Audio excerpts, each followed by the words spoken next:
વિરાંગના મહિલા સંગઠન દ્વારા સ્વતંત્ર દિવસની બાળકો સાથે ઉજવણી કરવામાં આવી। બાળકો સાથે સ્વતંત્રતા દિવસની ઉજવણી કરવી એક હૃદયસ્પર્શી અનુભવ છે, જે આનંદ અને શિક્ષણને મિશ્રિત કરે છે। જેમ જેમ આપણે તેમને ધ્વજ ફરકાવો, રાષ્ટ્રગીત ગાઓ અને તિરંગી હસ્તકલા બનાવવા જેવી પ્રવૃત્તિઓમાં સામેલ કરીએ છીએ, ત્યારે અમે તેમનામાં દેશભક્તિ, એકતા અને આપણા રાષ્ટ્રના ઇતિહાસ પ્રત્યે આદરના મૂલ્યો જગાડીએ છીએ।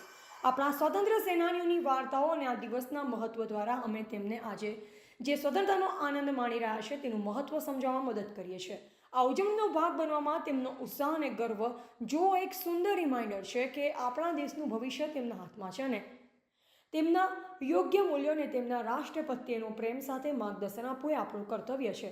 આવું વિરાંગના મહિલા સંગઠનના પ્રમુખ મીરાબેન રાજપૂત દ્વારા જણાવવામાં આવ્યું। કાર્યક્રમના અંતે વિરાંગના મહિલા સંગઠન દ્વારા બાળકોને ચોકલેટનું વિતરણ કરવામાં આવ્યું। રિપોર્ટર વિજય ઠક્કર, અમદાવાદ।